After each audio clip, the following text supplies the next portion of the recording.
I must say, I was probably the most excited this morning to come across a post from Sky News interviewing Owen Jones, who says that Rupert Murdoch is probably the most poisonous individual of his lifetime. That is how he will be remembered. It is interesting that the newspapers and the news media are practically writing his obituary at the moment. He's not dead. He's just resigned from being the CEO of Fox and of his empire. But he's not dead.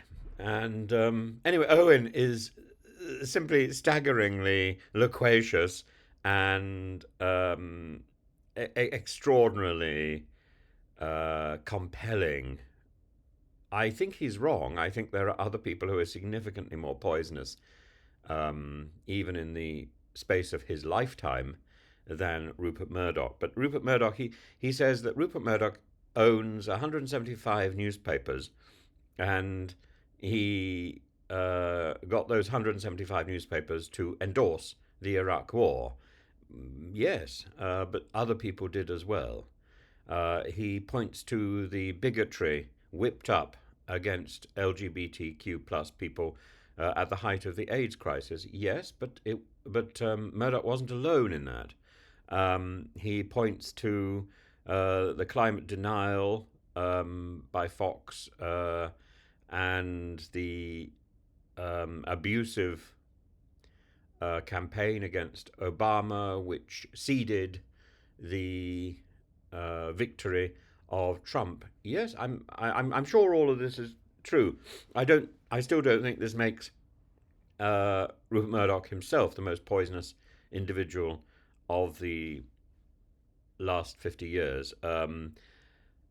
I think also Owen is quite right in saying this is somebody who is not an elected or appointed politician, but has acted as one of the most influential politicians on the world stage. Absolutely. Absolutely. Now, are there other candidates for being the most poisonous individuals in this country? Well, I think our dear friend President Putin surely is a possible candidate. And I'm sure there are people we could think of in Syria. There are people we could think of in many different countries who are more poisonous or as poisonous as Mr. Murdoch. So I think trying to identify who is the most poisonous individual in this world, I think, is a foolish approach. I think instead, I think it's much better to say who has been poisoned, who has been contaminated by this sort of poison.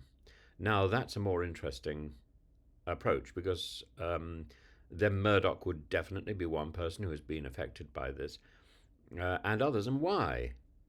Because it's the poison of influence, because it's the poison of control, because it's the poison of popularity, and the illusion, the illusion that Murdoch is important is demonstrated by the fact that in the next week we will have forgotten who he is. He's not important. He's not bestraddled the world stage. No, he's just sold a lot of newspapers. That is the sum of his influence, and that influence will disappear like that. Tomorrow's news will be, no, today's news will be tomorrow's loo paper. But in the case of Fox, there is, we could quite happily, I'm sure, reverse that. We could reverse it. We could reverse it. And I'm sure Owen would be only too happy to say that we already have.